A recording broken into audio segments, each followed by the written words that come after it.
Welcome in, race fans, again to another Four Wide Motorsports Network production. We are here in the great state of California at the Beast Auto Club Speedway, a 2-mile behemoth, which only exists now in the iRacing virtual world. And hello again, my name is Tracy Brown. I'll be one of your hosts tonight and producer. And to my other end of the virtual couch here, I got Mr. Charles Oberg. How you doing tonight, Charles? You doing okay? Tracy, we're doing well, man. How are you? I'm very excited for this race tonight. We came from a half mile paperclip to a 2-mile super speedway.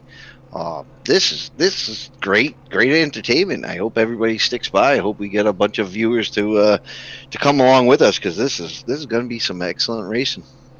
Yeah, and you may be able to speak better on this, Charles, than I can. It's been a long time since I've run this track, but I noticed tonight that they have installed 5 extra sets of tires, or at least they have 5 sets anyway. So apparently it's just as abrasive as what it used to be back in the day. I remember this track being almost as if it were on ice. So another kind of concrete super speedway where the surface is very abrasive. So we actually have 6. So they have the set they're starting with and 5 more in the pits. So there's 6 sets they're gonna have to work with tonight. And my guess is, depending on what lines all these guys drive, they're going to use all those. Maybe 1 extra for the guys that are very conservative.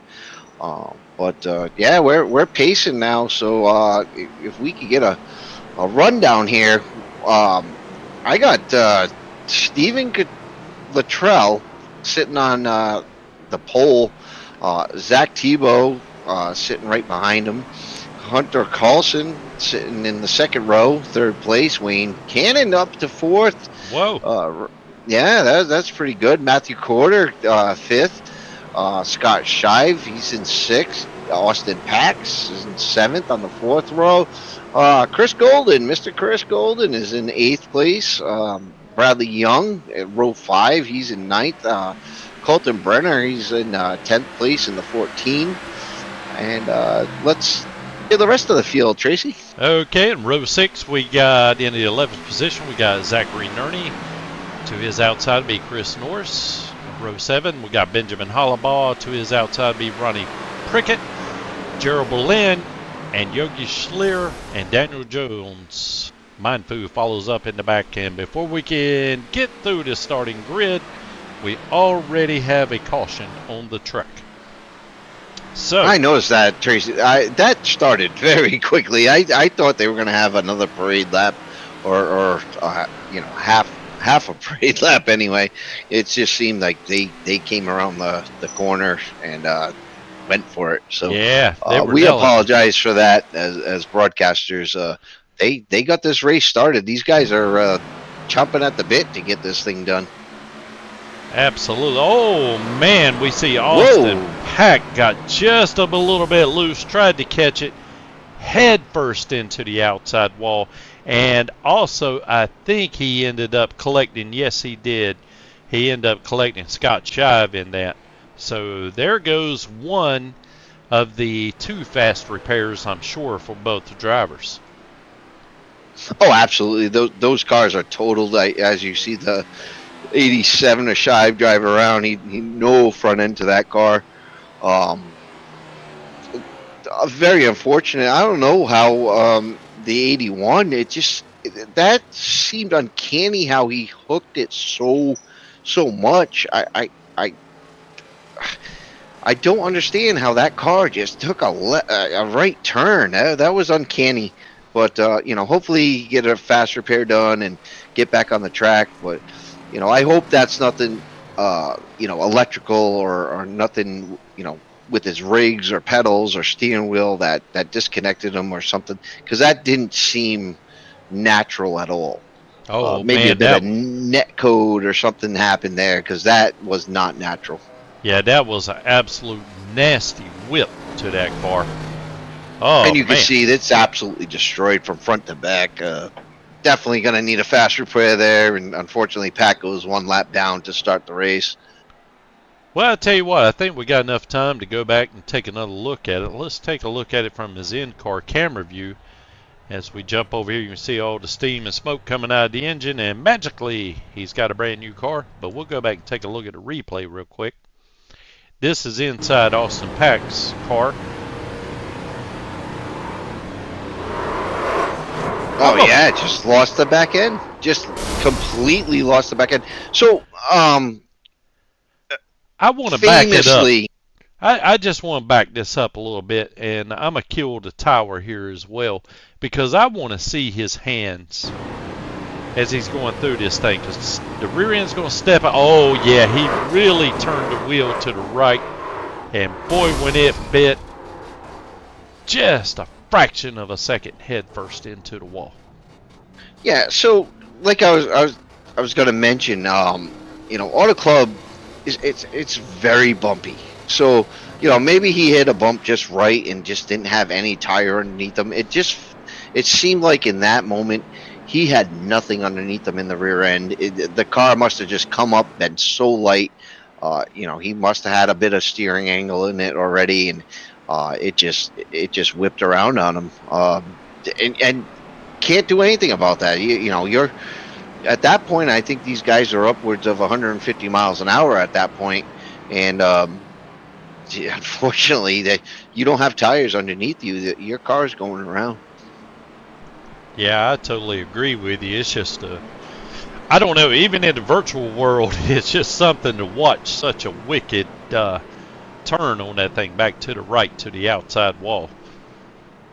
Well, that's why I said I didn't think it was natural. I thought that was kind of a fluke, because I've never seen something like that. And I guess I can imagine if we interview Pack, if he could come back and get into the top three and podium here, he'll tell you the same thing. It was just a kind of an unnatural feeling that he had, and there was no control in that car once it stepped out. So we'll have to watch that for the rest of the race. That's bound to happen to a couple other guys here. Yeah, I totally agree with you. As we see Hunter Carlson kind of playing with Stephen Luttrell there, going up on his door. The lights are out on the pace truck. Ducks in. Here we go, getting ready for a restart. Get the green flag. There's the restart zone. The green flag drops. Oh, and we got problems in the back. We gotta restart that. I don't know what happened in the back. Unfortunately, these guys went from such a small track where, they were right up against each other, driving so close together, to such a big track. I think these guys are getting overzealous at the restarts. They're trying to, push through a little too hard. Yeah, let's take a look at Benjamin Hollabaugh here. I got an alert that says he was involved in this, the number 8 car. Oh, and we got the 56 of Chris Norris. Got into him. But I tell you, I want to double check this as well. I'm rewinding here as we go, because I'm not sure if Chris didn't get a little extra bump from someone back there in the back. I'm not sure. Yeah, I mean, the freight train kind of deal. One person checks up. It looks like was it the 81? Is that Chris Golden? It's the 80, it's the 89 of Bradley Young gets into Chris Bradley Norris, Young, who gets into Benjamin Hollabaugh. So, oh boy, a case of dominoes on 4 wheels there, if you ask me. Yeah, and you're gonna have that. It's very unfortunate that when you watch racing and either the inside line doesn't go, the outside line doesn't go, people start checking up. The back of the field always dominoes through the front end of the field. It's any traffic jam or on the highway that you've been through, somebody slows down in front of you.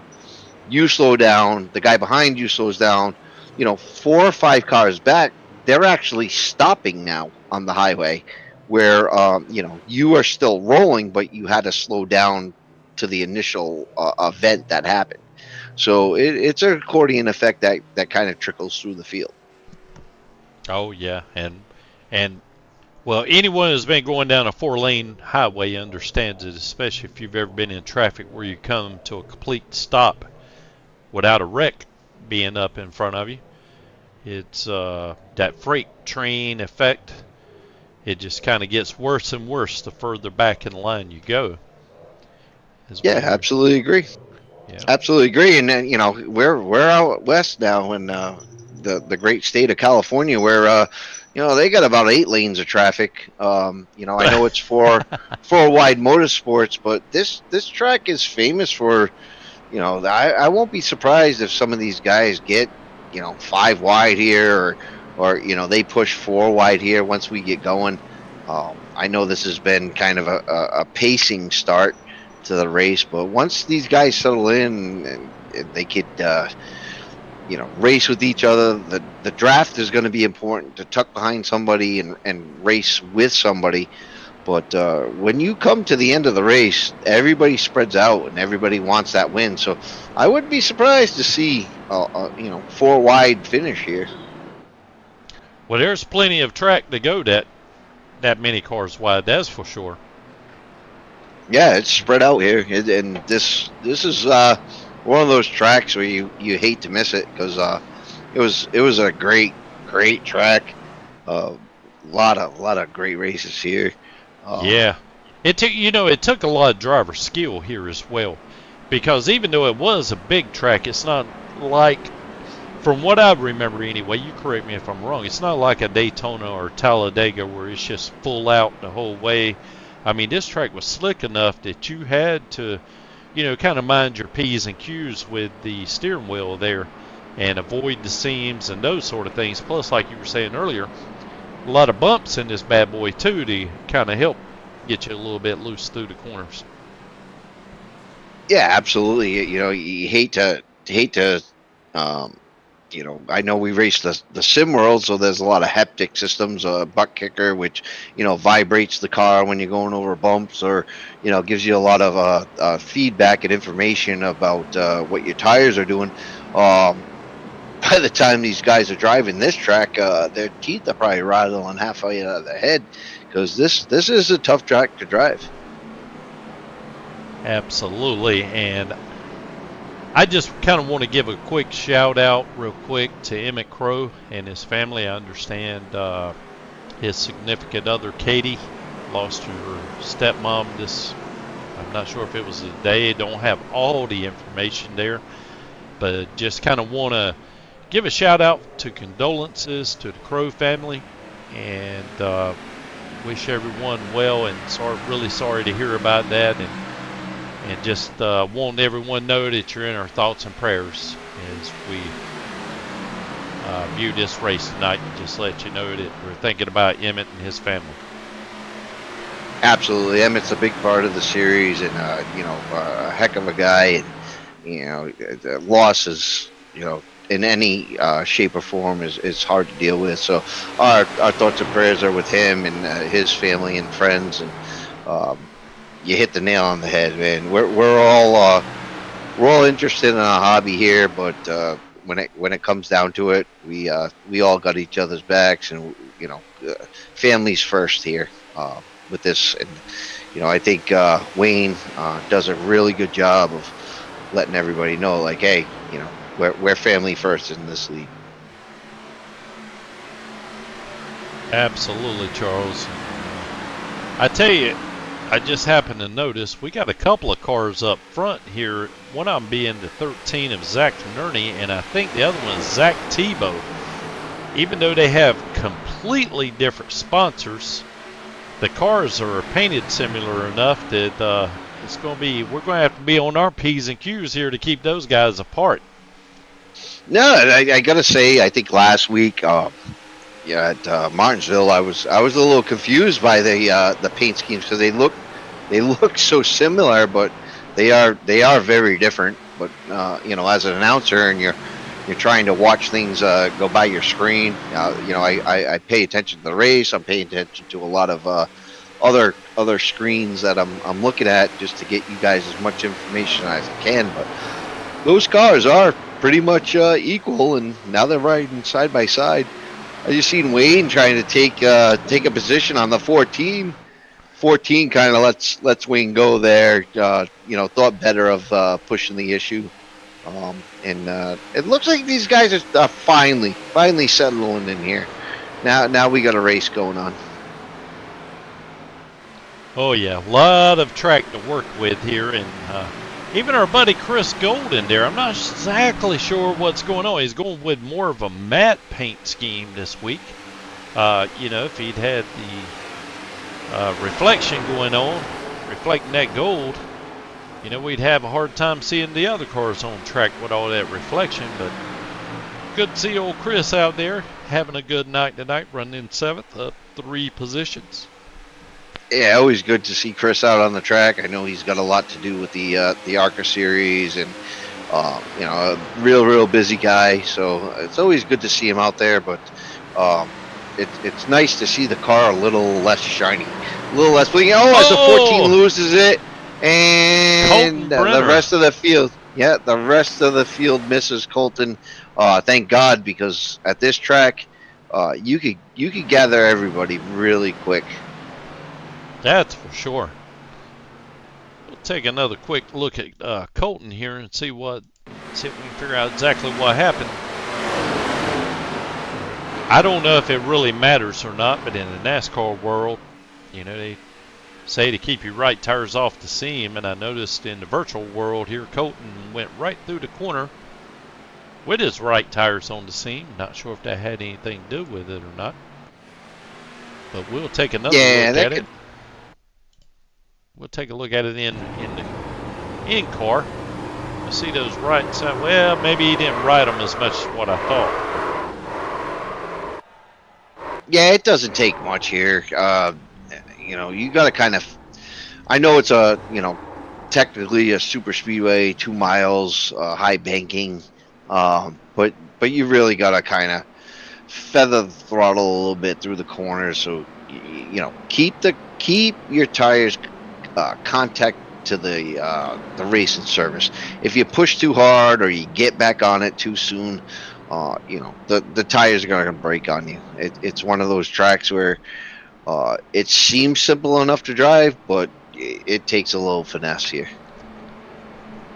Yeah, for sure, man, because you've got plenty of racetrack area-wise, but it appears to be pretty easy to overstep the bounds or the capability of those rear tires anyway.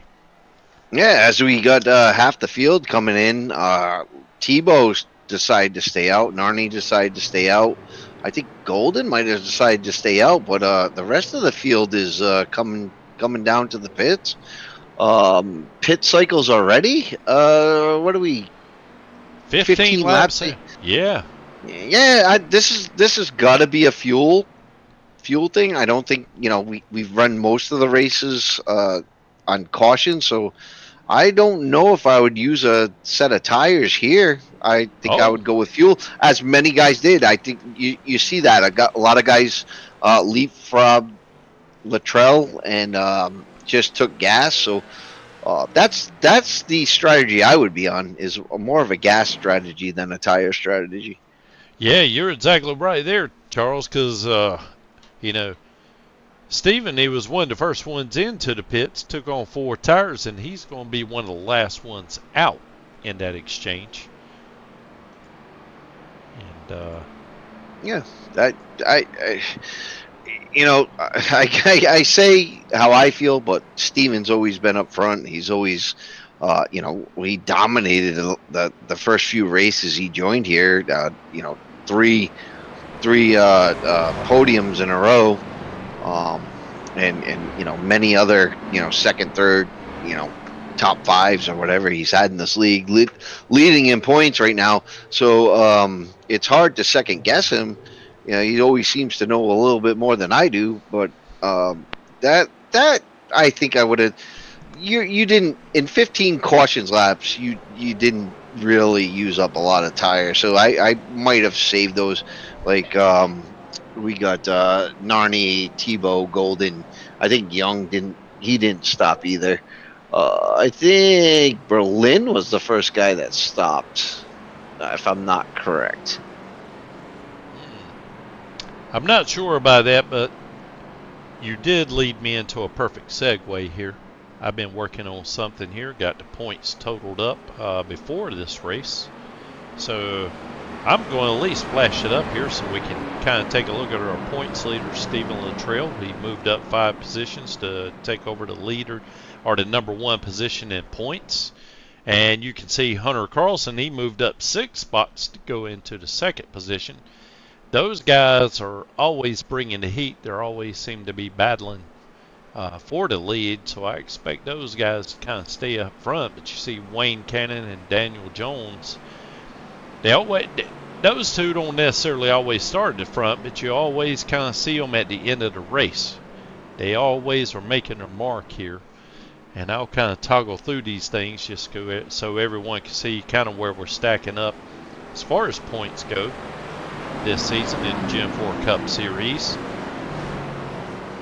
We got a lot of people that haven't run all of the races, and I think there are going to be like 6 races that are going to be dropped, but just want to quickly tab through here before we go back to green.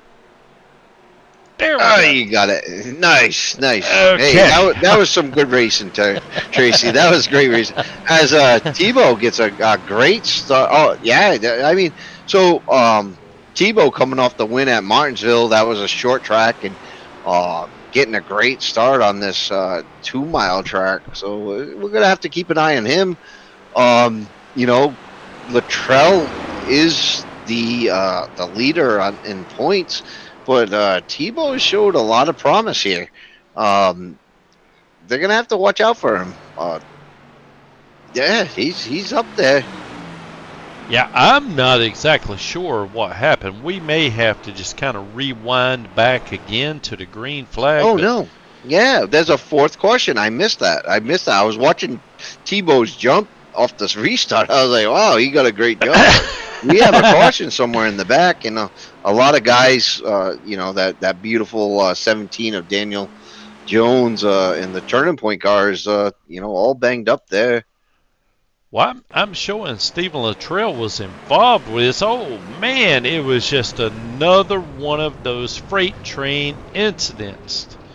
Yep, that accordion is going to get him every time tonight. That's what I was looking for there, Charles. I'm going to rewind this thing, see if we can't see exactly what happened here. Well, I think you're right. So it's the accordion starts up front, and the freight train comes through the end. Oh my God! Both lines absolutely destroyed. And it was like almost in the same spot in the order there. That is what's so strange about it. I guess that freight train effect kind of takes effect on both lines. I was hoping to be able to get a good, let's see if we can take a little aerial This is going to view. be this is going to be a great view and show everybody how everything kind of stacks up here. Now watch the front to the back. One stacks up, everybody else just gets into it. Yep. And I noticed that Mr. Tebow there kind of took a, even though he restarted in the restart zone, of course, try to throw everyone off. You don't want everyone to restart in the same position every time. And it looked like to me he kind of rode through the zone a little bit further before he got on the gas. And whenever I'm on the pole or up near the front, I'm always weary of starting late in the box just because of that very reason. And honestly, he's probably lucky that someone like Chris Golden, of course, Chris has a lot of experience, but sometimes you have to worry about that guy in third getting a little too anxious and kind of jacking your rear up, trying to anticipate you hitting the gas in the restart zone. Yeah, I think one of the most scary parts of racing is the restart of any race.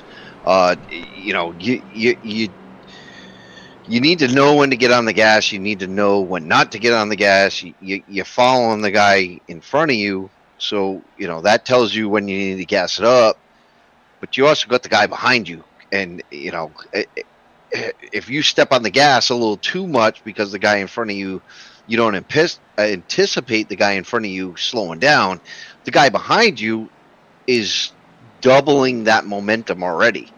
So he doubles the momentum you have, and then you have to check it up because the guy in front checks up. There's almost triple momentum coming through you as the driver. So that's that accordion effect, and the train effect comes through the back of the field. Yeah, for sure, man. And it looks like to me, I could be wrong, but it looks like to me we're going to be looking at a single file restart this go around. I'm not sure if that was set in the race settings or if that came down from race control. Yeah, well, if I'm not wrong, and maybe you could back me up, that wasn't even a lap, right? We had that was right off the start. So yeah, so anytime we have a start and we don't put a lap in the books, we're gonna go to single file restarts because it just calms these guys down a little bit. Lets them kind of relax, get the jitters out, and get back to it. I know Randy Night Train Thompson was like, "Oh, this is a wreck fest," and it is. It is. I think, like I said, these guys came off a very short track where they're very aggressive in the start, and now they're on a 2-mile, super speedway kind of deal. So it's a lot of adjustments. And as we go green again, and Tebow's off to a great start. Lonnie ain't too far behind him. Golden kind of, buying his time. He doesn't want the field to check up again. So we're green flag racing again. Let's see what these guys can do with single file. Yeah, and another thing too I'd like to point out. Well, again, it's been many years since I've ran this track, but from what I remember, this puppy right here was pretty slick. Again, it's a big track, but it's not like you can just hammer down and not worry about getting off the throttle around here. And so no, you definitely weren't running this track wide open. Like kind of like a Daytona or a Talladega. You're running it more like Michigan. Actually, the track itself was kind of cloned to Michigan, which kind of weird history with this track, and now that it's gone, it's even weirder with the history. But yeah, you don't want to drive it like a straight open super speedway. You want to get off the throttle a little bit going into the corner, let it coast through, get back on the throttle, and good time coming out of the corners. So a lot of these guys just got to kind of figure it out.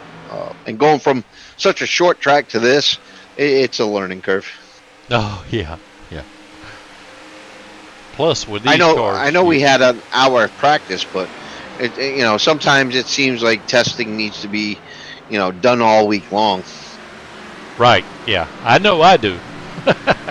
I'm not good enough to just jump in there and be able to take off. Not at all. Not at all. It takes a little getting used to.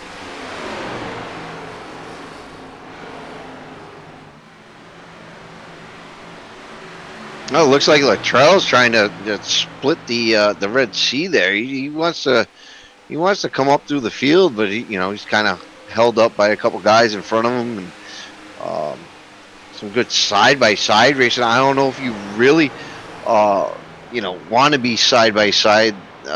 The 32 of Carlson, he's down on the bottom there. Now he falls in line. You don't want to race guys side by side here. You kind of want to be along for the ride if you have a pusher. The only time you really want to see this spread out is towards the end. The last few laps, you could see it go 4 or 5 wide going towards the start finish line. Yeah, and I was looking at, I think it was, must have been Hunter Carlson's car there that I was looking at. I mean, you talk about those bumps on this track. That sucker was, it was working the shocks. Let's put it that way. Yeah, the back end really jitters through these cars. You know, you gotta imagine this is back in. So the track was made in 96, 97, I believe. It was actually California Speedway before it came AutoZone. It was a Penske Corp actually designed the track, and that's why they had a road course in the middle, a testing facility here. So this was a big deal for Penske. You know, and they designed this track to tear up cars and push them to the limits. And this is what these guys are going through. Yeah, you know, look every at them turn. coming. Yeah, they're rattling their jaws. They you know. Yeah, I didn't mean to step on you there, but that was the view that I was looking for. So watching them coming down the straightaway, approaching turn 3 on the back stretch. Man, you can see those cars just kind of, the front valence just bouncing on the pavement there. And maybe we can take a look inside Stephen Luttrell's car here as he's coming out of turn 2 right now. Let's just see if we can pick up on any bumpage down the back straightaway like I thought I was noticing there. Yeah. Watch him come down into the turn. He's got to get off the throttle right about here. You know, see, he's about, you know, he's still on the throttle just a little bit, but watch as he comes out of the corner. What? Bounce. You see it. Look at all that vibration right there. That's a lot of vibration in a car, and to keep it straight. And Luttrell's one of the, you know, best drivers we have in the league right now, and he knows how to handle it. Look, look at him turning back to the right. Working that wheel, man. What a wheelman! What a wheelman! You know, he's working the pedals. He's working the wheel. Making up time here. He's catching the guys in front of him. So he's doing it right. He sure is. I was just getting a kick out of looking at that in-car camera view there, just looking at him working the wheel, even going down the straightaway. You know, and that thing just kind of bouncing along. I don't know, that in real life, I'm sure once the race is over with, you get out of there, you probably won't even be able to walk straight because your eyeballs will probably still feel like they're moving up and down. Yeah, definitely not a track that you can kind of sleep on or just drive like a Talladega or Daytona. You know, 2 mile track that you have to drive. You know, here we go. Was that 29 a Cannon and the 32 Carlson side by side? I know there's a lap difference between them, but you know they're all racing for position, and they're trying to get up through everybody. Yeah, and that was the 8 car. Benjamin Hollabaugh, I think he was involved on the very first incident, on the very first start of the race. Yeah, Hollabaugh he's still up 4 points. He's in the top 10, running a pretty conservative race. I know he was involved in, you know, the first wreck, but that just goes to show you, you know, the resilience of a lot of these guys. You just because you get in a wreck doesn't mean you're out of it completely. You know, stay in it. You might come out on top. And we got Corridor coming in the pits. Is this a unscheduled pit stop? Maybe 31 of 125. Maybe this is a gas pit stop. A lot of guys stayed out. I don't know what they were getting for gas laps. So maybe we're looking at some gas stops here soon. Yeah, I was trying to see if I could see when the last time he was that he pitted. So well, that can't be right though. I don't know. I was showing him. I don't know. Because I'm showing him being his last pit stop was on lap 27. We're on lap 32 right now. So not unless he got caught speeding or something, had to do a stop and go. But I didn't see any kind of alerts there. But I do notice he's a lap down. But you know, I Yeah, there goes a also lap down. also see we got about 5 drivers right now that haven't pitted at all. Zach Nerney, Zach Tebow, Chris Golden, Bradley Young, and Benjamin Hollaball. And you know, Benjamin was involved, I thought, at the very first incident that we had at the beginning of the race, and I could be wrong about it. No, I think you're right on. So those guys haven't pitted. A lot of guys have pitted before them.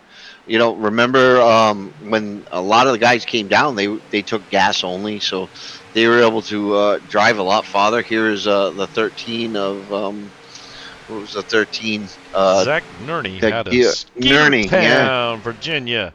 That sounds like somewhere I'd be living. Running for Zach Motorsports. I think we got a couple of Zach Motorsports guys in here. Those guys apparently have gotten together. Their first name is Zach or Zachary, and they created a team, Zach Motorsports. Yeah, absolutely. It is a team effort.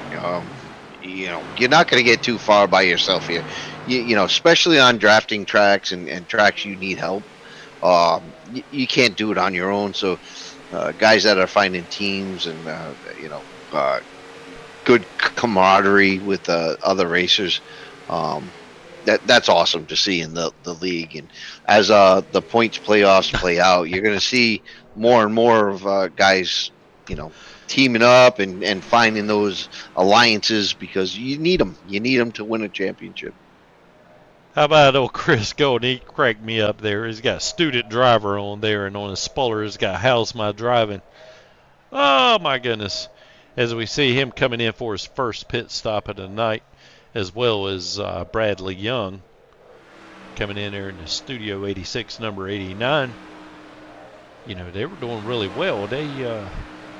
It'll be interesting to see how all this shakes up with all the... And of course, it's always interesting because everyone seems to be on a different strategy. But right now, Zach Tebow, as what I'm showing, is the last car who hasn't pitted. So I'm not sure if he knows something we don't, or if maybe he's got an extra long fuel line, maybe a super large fuel cell. He was well, I think I want to say they, you know, NASCAR came down and ordered a 3/4 inch fuel line, and you know, Tebow might have went with a 1.5 inch line or something there because he was running that thing way out of fuel. But good for him because that's what, you know, watching him last week and the way he drives, he comes from a dirt background, so asphalt's a little different for him. To be figuring out, trying new things, you know, seeing what works and everything. Good for him for sticking it out and running as well as he has been in the league. Yes, sir. He's out of Asheboro, North Carolina. I think that's the home of the North Carolina Zoo for Zach Motorsports. And he took on a few tires. So it's going to be interesting to see how this right here shakes down. But guess who's back up front again? You'll never guess. Martinsville. All right, this kid he doesn't surprise me. I haven't seen much he can't do with the car. You know, it's great to have him in the league because you know, it's a bar that everybody else wants to get to. But you know, he had 3 in a row, and he hasn't had a win since. I forgot the last one he won, but you know, these guys have been winning, and he's kind of falling back to the field. So it's not like he's uncatchable in points, but he has his work cut out for him also.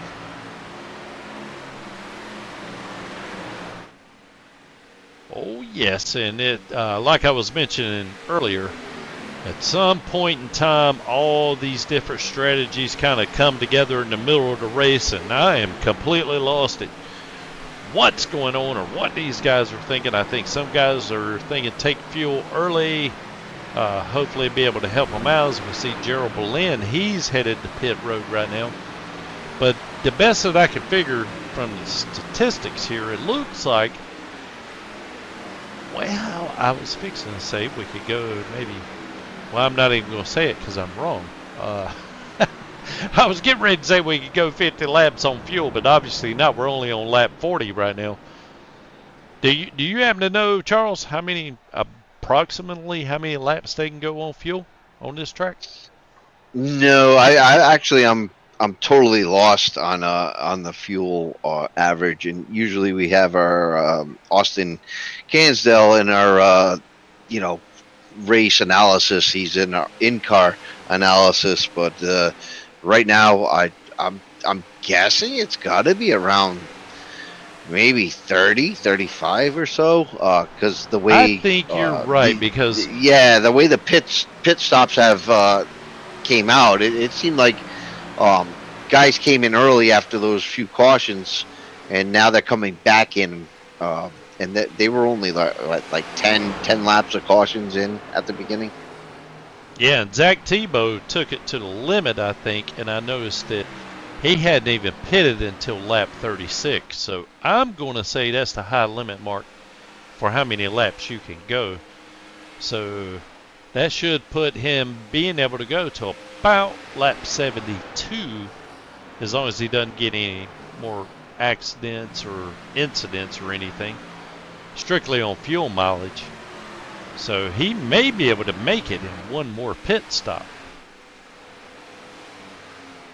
Yeah, one or two more, maybe one more pit stop, another quick stop or something. I think as long as you can run out, a gas stop and keep the tires underneath you, tires aren't going to be as big of a problem, because it just seems everybody's so spread out right now that it doesn't matter if you slow down a half a second a lap, or maybe a second or two a lap, because everybody's so spread out.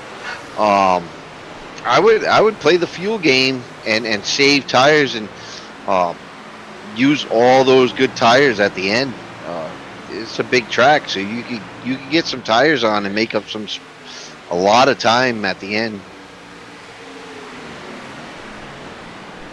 Yeah, you're right again, Charles. And right now my four-legged burglar alarm's going off. So I guess I'm going to go out there and check, as we see Hunter Carlson diving into the pits trying to slow up along with... that was close at the pit entrance. That was insane. He got the most out of that bad boy, I'm here to tell you. And I think he actually passed Colton Brenner as both of them were trying to enter on the pit lane there. But that was very interesting.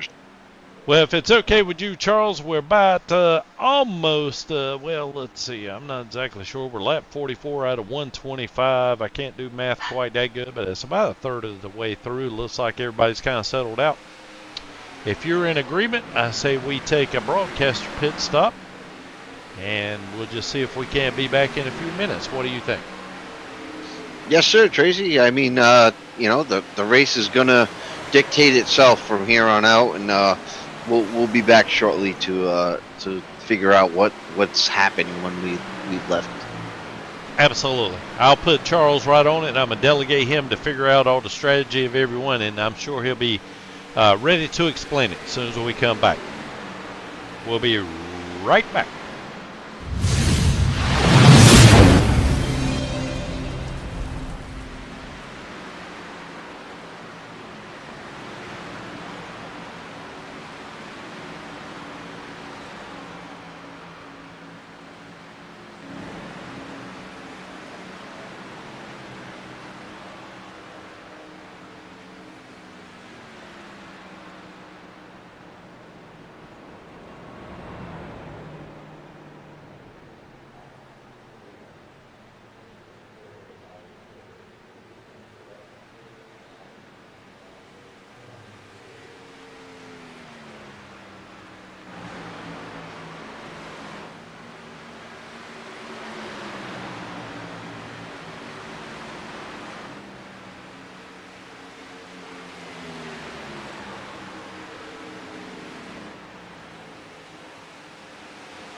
And welcome back, everyone.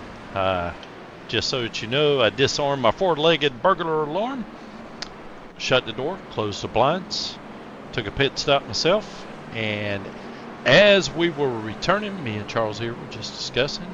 Obviously, we have a yellow flag, and we're going to see if we can't take a replay. I'm showing that Chris Golden might have been involved in this. Oh, and look at there. It's all right. I'm going to back it up just a little bit. That's Bradley Young in the 89. Oh, man, it looks like, oh my goodness. What a hit. Absolute terrible crash. Oh, wow. And that is probably, yep, Chris ends up taking a tow. And that is the reason why it's taken him so long to get back to the pits. But man, what an absolute nasty hit that was. Yeah, that was very unfortunate for Chris, and I think he had just come in to the pits and must have been just coming out, because that was insane. As we watch a lot of guys coming out of pit road right now. Obviously, tires and gas, tires and fuel right here. Horrible break for Chris, because look at the car. Look at the car sitting on pit road right now, Tracy. That is destroyed. That is something. We've got to get a good look at that. Oh my goodness! No wonder it took so long. There's nothing left. There is no front end. There is no front tires. That is one of the most damaged cars I do believe I've seen in a while. And wow, all I can say is I hope that he has a fast repair left. And once he gets done towing, it'd probably take him a while to hook up to that thing and drag it back to the pits. But oh my goodness, man. I know that was one nasty looking wreck. Had that been involved with a real driver in real life, yeah, you know, they'd be headed to the infield care center right now, I think. Yeah, at the very least, you know, you hate to see anybody hit the wall that hard. You know, even in iRacing, it's a sim. A lot of these guys have direct drive wheels. They have a lot of torque in them. You know, you get your hand set in a direct drive wheel. I know a lot of iRacers I've heard of a lot of iRacers. You know, complain about injury here. You know, you could, with the right wheel and base setup, with the Newton meters that these things run, you could snap a wrist with an impact like that. Yeah, that's for sure. As we're riding along with Chris here. Oh, wow. Yeah, I just heard the engine let loose too. He didn't have any choice. It destroyed the engine, the front end, both front tires, and I'm imagining they're going to need a new front clip on that bad boy as well. Well, I think they're going to park that one and pull the backup car out of the shed. He does. You know, I hope he has a fast repair, because I don't think he was involved in much. I thought he was involved in an earlier wreck. I just saw him flash by the screen, so yeah, he is back out there. There we go. Good. So he does have a backup car. They must have took out of the trailer, so he's back on the track. Unfortunately, he's scored 2 laps down now. Oh my God! What happened here? Oh, it's another freight train. I'm gonna back it up here live. Not even going to go to the replay screen, but oh my goodness, we'll watch it again. The restart, single file restart. We got the 10, Zach Tebow gets into the back of the 13. I think that's Nerney. Gets in the Latrell. They happen to be at the front. And nobody is left but Colton Brenner. Oh, and the 8 of Benjamin Hollabaugh.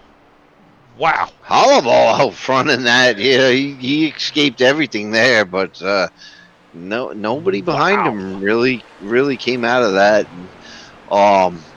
You know, that might put guys like Shive back on lead lap. Austin Pack, he's down there. Chris Golden 2 laps down. That might put him a lap down. So that right there might allow some of these guys that were up front before right back onto the right back into the race, I should say.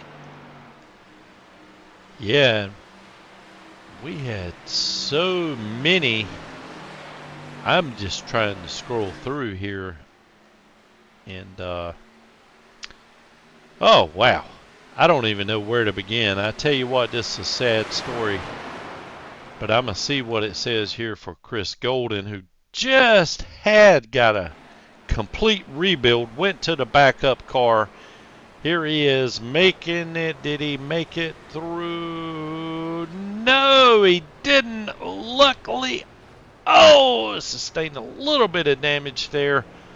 Not nearly what he had went through before. But yeah, it looks like the right rear or the left rear there kind of took the brunt of it. So hopefully the front of the car and you know the car's tracking right. I hope for him, because that first wreck or that was unfortunate. Coming right back out and getting involved in another one is heartbreaking. It sure is, man. Don't even get to make a single lap with that. But at least it looked like it was limited damage there, as we see Stephen Luttrell sliding in there without a front end. See if we can't take it. Oh well, they've already repaired it. Hey, a lot of fast work. Got to give kudos to the over the wall guys there. Completely repaired that car. Oh yeah.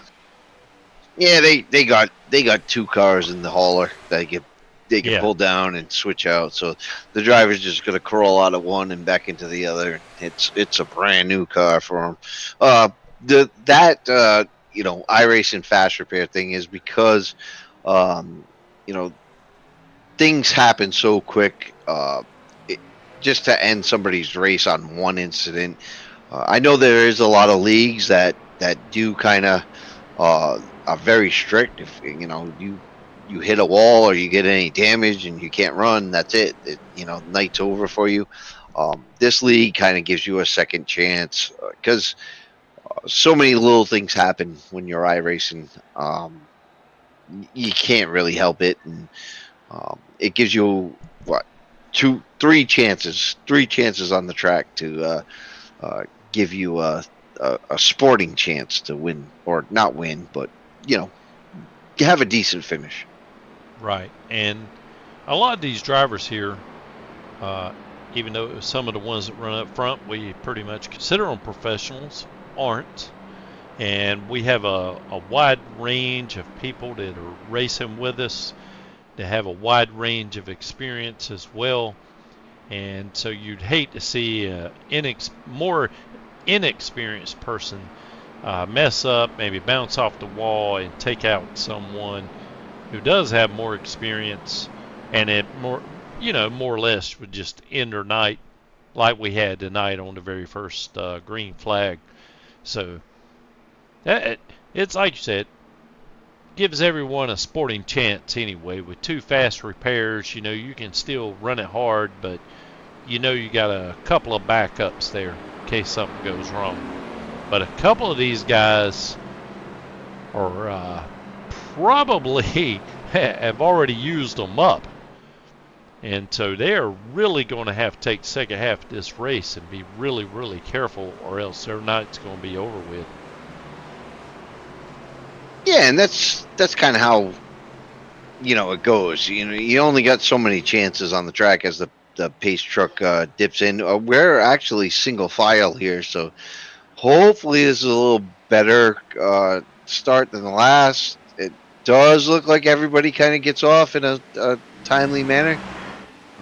Good to see that, as guys are dipping in low, trying to find a line to make as much time as they can. But yeah, it's really hard to be that racer that doesn't get into anything. You log into the network and you're like, oh yeah, I'm gonna run my race, I'm gonna do my thing, but just like in real racing, anything can ruin that on you. So it's difficult being a race car driver. Yeah, and it's a lot harder than it looks too. you know, when you got 100-foot view away from the cars, it's a lot different when you're actually in iRacing behind that wheel. There's an awful lot of sawing on the wheel, playing with the throttle, the brake, and a lot of sketchiness that goes on. That you As really Daniel Jones just takes first place away from Brenier. I mean, that was a nice pass. It looks like Mindfood's got a good line there that he's gonna go to the front. Don't really think we mentioned Mindfood, Daniel Mindfood Jones too much. I know he was involved in an earlier wreck, but now he seems to get that thing rolling. Good to see him up front. Yes, sir. And you're exactly right too. I haven't, you know, I don't really remember him taking any kind of hard crashes. I'm sure he's with a number of cars that got mixed up there. I'm sure he had to be one of those that got a little bit of damage, but you know, and well, as far as I've been broadcasting or watching these races, he's never qualified, so he always starts in the rear. And that's an absolute outstanding job on lap 61 out of 125 to be leading this thing right now.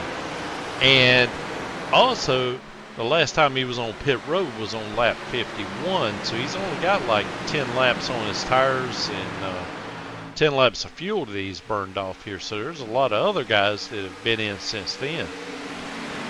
So it'll be interesting to see if he can hold on to it or if he's going to become a victim of some of these other guys charging up through the pack.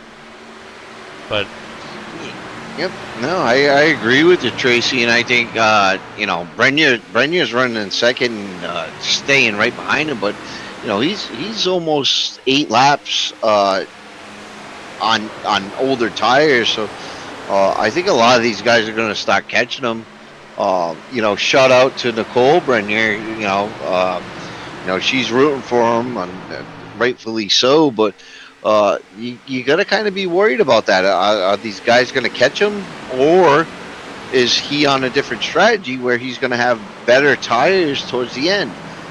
Very interesting there, as the 29 seems to want a spot. Yeah, he's a couple laps down, but Wayne could make a charge back, get his lap back. He's 1 lap down, so he wants to get that lap back and hope for a caution.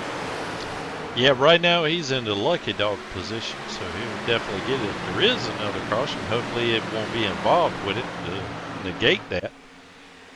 But there's several guys 1 lap down, and as usual, you know, Scott Chive is another one of those guys you have to pay attention to. If there's another caution and he can get that lap back, he will be a candidate to get a top 5 finish out of this particular track in this car. Oh, and we got a no. Did they hold it? No. Did they hold on? Oh, somebody, it's already thrown to caution.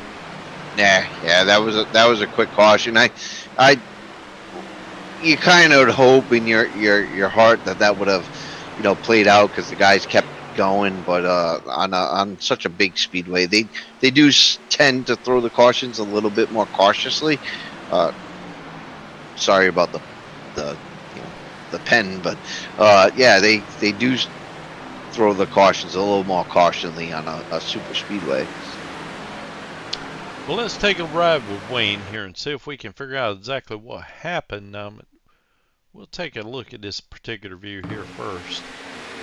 Yeah, they're going 3 wide, and I'm not sure if Bradley came down. I mean, I'm surprised that the caution came out. That must have came from race control, because Bradley collected it up and kept right on going. But I tell you what I'm going to do real quick. Let's see if we can't take a look inside the roll bar view here of Wayne Cannon. Oh, wow. Yeah, I mean, Cannon had the inside line. He had the inside line set. And I think, you know, who was that on the outside? Didn't really realize he was down there and came down to make the corner. Oh, wow. You can see that right there. Yeah, I think that's what you call a racing incident. It really was, because you got to think the guy, on the outside, he had a guy on the outside of him, so he's trying to Right. give room Yeah. to the top line. Stuck in the middle, you try to go down, and Wayne's trying to hold his own line. He doesn't want to give up any room. He's like, hey, I'm here. You guys are passing me. Like, I set my line already. You guys are coming up from behind, so it's up to you guys to back off. So good for Wayne for running his line, and unfortunately the guys on the outside going three wide kind of get caught up. We see it over and over again. Guys get three wide. It's not an easy thing to judge when you're doing three wide racing. Somebody's got to give up. You can't make every corner 3 or 4 wide. Somebody's got to bite the bullet, kind of back out of it, and let everybody else go. But nobody wants to do that when you're racing for points and you're trying to get the lead. Absolutely. I've been there before, and I've certainly been the one to cause the caution by, sort of being the meat in the sandwich, if you will, trying to stay off the guy outside, and by doing so, kind of come down on the guy on the inside. Not saying that that's what Bradley did there, but just kind of hard to say. Nobody here in these cars have complete peripheral vision, and even if you are in the car, the closest I've come is to kind of take a ride around Southern National there in a car. But by the time they strap you down, put you on a helmet, and then the car vibrations, my goodness, it's amazing you can race with anybody, because and not to mention the fact of what the debris that gets on the windshield. Your whole brain rattles, your eyes are jumping up and down, there's stuff on the windshield. It really is tough in real life to be able to do that. And it's the same way in the virtual world here. And a lot of these guys, of course, don't have, complete surround sound, be able to have 3 monitors or wraparound monitors so they can see exactly where someone is. You kind of have to do it by feel as well. And that sort of leads to what we just saw happen there. Yeah, you're exactly right. You're limited to your setups here on iRacing, and everybody's doing a different setup. There's direct drive wheels, there's load cell pedals, there's baseline stuff, there's 1 screen, there's 3 screens. So everybody's kind of got to learn spatial awareness in totally different ways. So it's not easy for these guys to go out and show up every week and run good laps with limited equipment, but they do. They show up every week, and I know we've had a lot of cautions here. We're on 7 cautions and not even halfway through, but these guys are doing what they can. They're putting on a good show as far as they can. Well, if you remember, just before that crash, I think I was discussing what could potentially happen if Scott Shive, who I think he was caught up in one of the very first cautions we had, but now it looks like he is back on the lead lap, so he's going to be a guy to watch. He's going to be at the end of this pack, probably at the end of the line as well as we go green. Zach Nerney and Zach Tebow, the guys in somewhat Siamese twin colors there, getting it done. Kind of hard for us to keep them apart. But you mark my words, you need to keep an eyeball on Scott Shive. We haven't seen the last of him tonight. No, we really haven't. Cannon's right in front of him. He's another one we haven't seen the last of. Yeah, those guys are right. Scary, very scary. But you can't take it away from Nani and Tebow. These guys are both, really good guys. Tebow, our winner from last week, so he knows what it's like to race under pressure, and he could get it done. Look at Luttrell. Luttrell's as Tebow's falling back, but Luttrell, he's up there too. Like Carlson and Luttrell, 2 of the best, the very best in the league. They're right there. This this is going to be interesting coming to the checker flag in the last half of this race to see who really used everything up in the beginning and who really saved everything to the end. Well, as we look through the top 5 right now, you take Zach Nerney. I think he's already had a podium finish. Hunter Carlson, Stephen Luttrell. I think both of those guys have had, I could be wrong because I get mixed up sometimes with the different series we got, but I think both of those guys have had multiple wins. Zach Tebow just won last week. And how about Gerald Berlin? Got to give him a shout out. Running in 5th position right now as we're approaching lap 71 out of 125.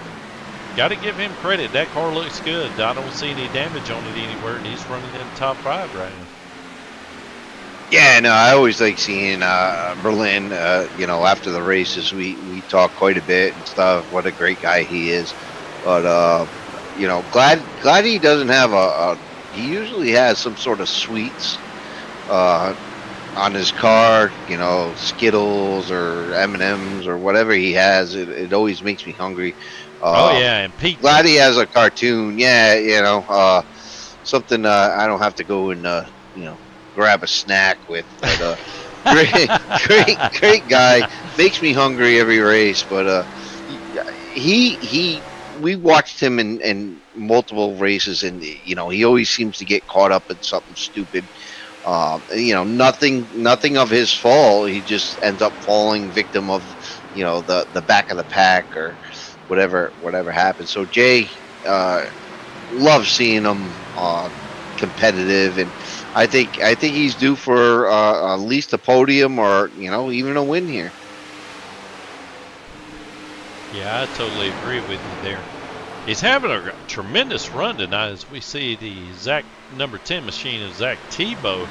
I noticed he got into the outside wall earlier a few laps ago, and he's riding the high line awful strong. I'm not sure if he's searching for grip, more speed, or if it just so happens he hadn't been into the last time he was in the pits was on lap 55, so he's approaching, well, only 20 laps on that thing, but look at that, the car. It looks like the handling's starting to go away. I'm not sure if he's got a tire going down or if he's corded something, or if that's just part of his strategy to kind of run the wall and get up there and maybe clean up some of those marbles and everything. Try to develop a lane for himself. Yeah, so there's a 10 lap difference between you know, guys that pitted last, you know, 55 laps ago, or the guys that pitted 65 laps, so are on lap 65 or 55. So 10 lap difference, and it seems like the guys that are 10 laps to the better, they're running a little stronger right now. What was that?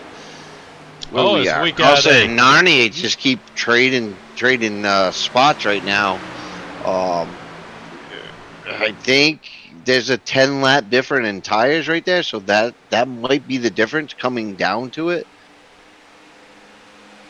Yeah, absolutely. And we see Hunter Carlson now trying to get out in front, running side by side, or actually in the middle with Zach Nerney. Yeah, as Luttrell. Yeah, Luttrell dives down to the bottom. Actually, kind of pins those guys up to the top. The top guys have to kind of draft, go in tow. Maybe they could beat Luttrell at the bottom when they're in line, but Luttrell's just hanging on tough. He has a run. He has a run on the 13. Let's see if he can make it coming to the start checkered right here. And no, they're pretty much matched up. I guarantee you, if Luttrell had a running partner right there on the bottom line, he would have set sail. But as they sail 3 wide into corner 2, coming down to the backstretch, Luttrell gets it. Luttrell. No. We got a spinner, 14 in the back. Golden Brenier. Oh my God, hate to see that.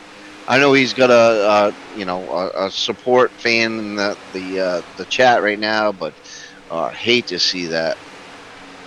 Yeah, sorry about that, Nicole.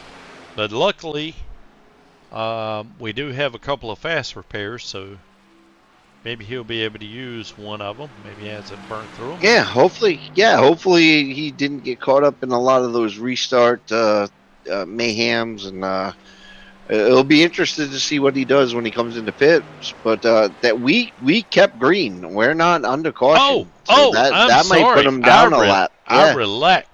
I relaxed. I am sorry. I mean, we got to get back to the live action here, as I'm going to try to pronounce his hometown. I think it's Lehighton, Pennsylvania. Lehighton, maybe. Hopefully. Oh, yeah. Pennsylvania. Okay, well, so we'll get back to the live action. I really thought that the caution flag was going to come out there. So, sorry about that. I hope we didn't miss anything too exciting here. We got Stephen Luttrell out front, Hunter Carlson, and if I can click the right button, Zachary Nerney. Yeah, so those top four right now, Berlin making a valiant effort to hang on and stuff like that. But these top four have dominated the whole race in one way or another, in a certain capacity. These guys have held true all race. I think they've been, each one of them kind of been in some sort of situation where they weren't really comfortable, but they've made it up front. It's anybody's race. It's gonna be one on strategy right now. Luttrell and Carlson are better on laps. Narni and Tebow are a little, down on laps on as fuel. Gonna have to pit. Yeah, and it looks like I may be able to get on the podium tonight myself, because Nicole lets me know that I pronounced the hometown correctly. So that's great. And that's a win. And look, I have got to give Gerald Berlin an awesome shout out, man. He is like our biggest mover tonight. He's up 11 positions, running in 4th spot. Now he's got Benjamin Hollabaugh right on his bumper. Yogi Schlier's going to make it interesting on Benjamin. Oof, out of the rear corner. Yeah. He was packing some air, that's for sure, underneath Benjamin's car there. But man, you gotta give it to Gerald, man. I mean, he's putting down some nice laps tonight. He seems to be in a nice rhythm. I don't know, just constantly seems to be moving up through the field here. Yeah, he seems very comfortable, and you watch that last, Carlson and Tebow in the back there making that pass, the 12 and the 8 of Harborough, and who's the 8 there? The 8 is Hollabaugh, and 12 is Schlier, Yogi Schlier, yeah. So you watch that. You watch how, they really don't want to get into each other. They're really trying to control their cars. That was some good driving through that corner, and props to them too. But the 70 of Berlin, he's charging to the front. It'll be interesting to watch him to the end. Yeah, we've also got a couple other drivers who've been, as we see Hollabaugh put it into the wall. Hollabaugh just bounced off the wall. I think he was wall riding there just a little bit to make it turn, but. Good for him. Good for him. Anything you need to take another position, you got to do it. And I think these guys are 44 to go. They're on the backside of this race, and they want to make every position they can right now, because they know laps are counting down from here on out. They got to make position.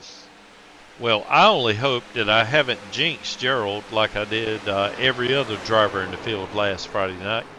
Every time I mention someone's name, they end up getting in an incident or backing up or something going wrong.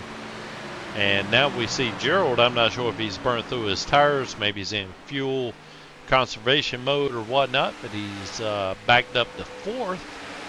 Well, I say backed up to 4th. I thought he was just running in 4th. But anyway, we see now Yogi Schlier kind of chomping at the bit to get around him as Gerald lets him go by. And we have a couple of guys in the pits. That is Zach Tebow. Bradley Young come in and burning them off, getting out of there. And Ronnie Prickett You know, I haven't mentioned Ronnie all night long. I don't think either of us have, but that's a beautiful Mountain Dew car. Number 47, I think he is considered the Green Hornet. Ronnie Hornet Prickett. He's out of Georgia, USA. Ronnie, I put in hometown Georgia just to keep from messing up my commas there, man. But anyway, he's running on Team Hornets in the number 47 vehicle. Well, I did see it earlier, Tracy, and I was going to make a comment earlier. That is a beautiful car. And, well, it reminds me of the old car way back. I'm not even sure if it wasn't in the 70s that Darrell Waltrip used to run. Do you remember that far back? I do remember that far back, and I do vaguely remember that car. And I think Walter won a couple of races in that car. I could imagine. He won quite a few races. But anytime I hear Waltrip, I think of Michael, and when he hit the pit entrance or whatever, the car disintegrated on it. Every time I hear Waltrip, I'm like, oh, I think about that I cannot right away. believe it. Essentially stepped out across the debris to get into the safety car. I mean, it was like there was nothing left but just a cage around him. I don't know how in the world he didn't get seriously injured in that particular wreck. Oh, well, if you know. Oh, I'm sorry. Yeah, that's 32 of Carlson coming down pit road. But if you remember correctly, that was this car. Oh, was it? I did not remember. Yeah. I believe that was early 2000s, 2000. I can't remember, but that was early 2000. That might have been this car or the very next gen. But yeah, he was sitting on the track or sitting in his car, but his legs and everything was on the track because it split so bad. Yeah, I mean, that was. And wasn't that Bristol Motor Speedway? Am I thinking about that right, or have I got a wrong track? I can't remember at this point in time, but yeah, it was one of those shorter tracks where he just came out of the corner and got tagged and right up into the wall. It was just, I remember that being incredible because the engine separated from the chassis. It was like all the sheet metal flew off and great big puff of smoke, and all that's left is you see this man sitting in the middle of the track with a steel all around him, and he just steps out of it, and good to go. Yeah, no, I guess he kind of joked around going to the in-care center there, and hey, I'm fine. But as you watch pit stops happen here live, a lot of guys are a lap down because Latrell Jones and Shives is on the lead lap, but he hasn't pitted yet. So this field's kind of rotated until Latrell Jones and Shive come into a pit stop, because I can't imagine they're going to be out there too much longer on their tires or fuel strategy. Oh, yeah, I'm showing he was last in on lap 66, and I'm showing Daniel Jones was in on lap 65, so I would imagine he would have to peel in before Scott. Yeah, so I'm showing Latrell in now. Jones moves up to first.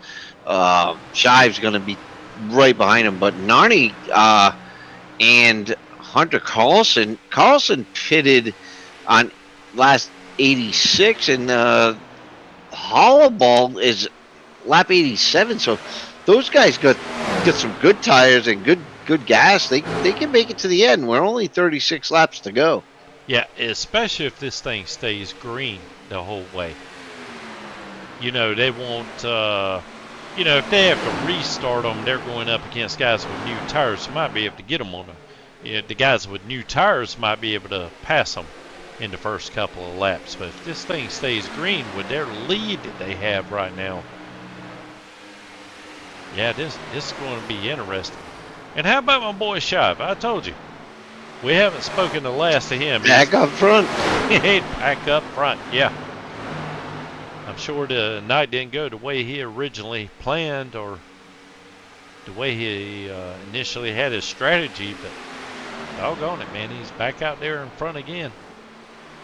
Yeah, Tracy, so William Luttrell has verified that was Bristol. So, our good buddy William in here saving us some stats and, facts that he's once again, yes, Mr. Luttrell comes to the rescue, especially for my memory, which was pretty good back in the 80s and 90s, and every year now it kind of dwindles, fades out, like a light bulb. So it's I can remember stuff like that happening back in the day better than I can what I had for lunch yesterday. Yeah, I don't remember what I had for lunch at all. But it's very interesting because as good as Berlin and Prickett and Jones, Schlusser, Cannon, they were all doing, those guys are a lap down, and they were just on the lead lap. So yeah, and I see that fuel strategy and tire strategy has really flipped the field right now during the end of the race.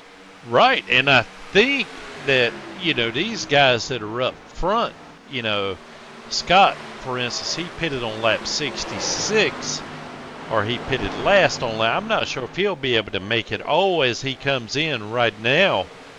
So he's coming into pit road, but these other guys right behind him, Hunter Carlson, last pitted on lap 86, Zachary Nerney, 79. I'm not sure if he can make it, but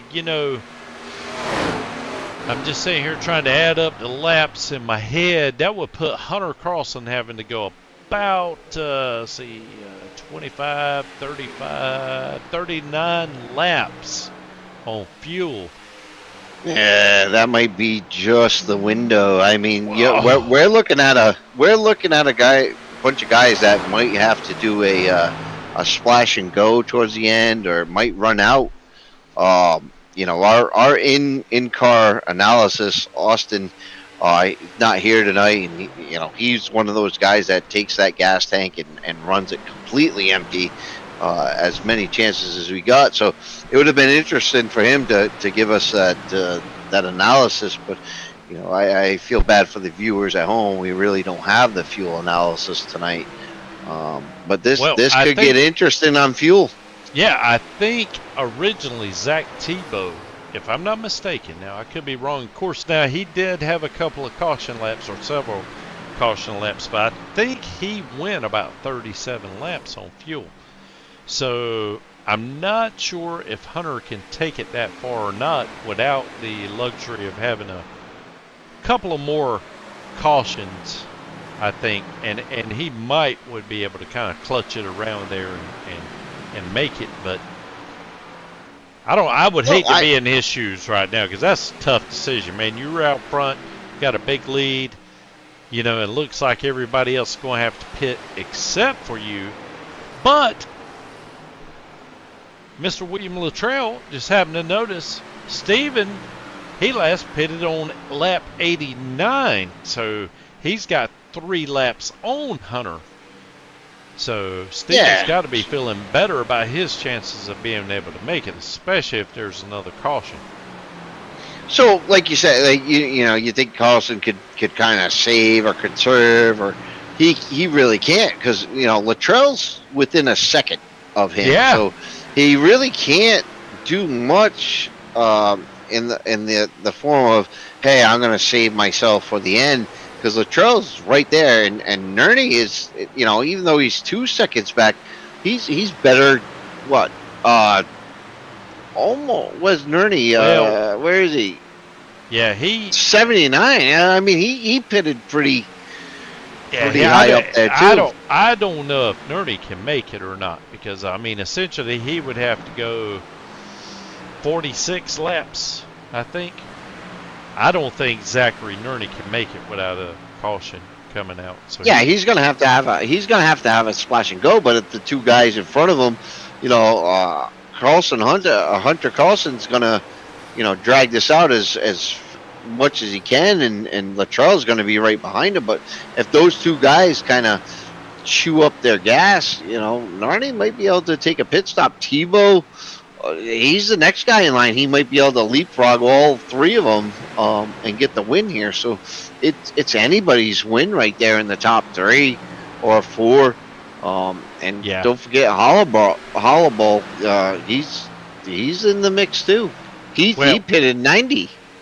Yeah, and that would make 35 laps for Hollowball to be able to go. Oh, that's Daniel Jones pitting on lap 90. I'm 87.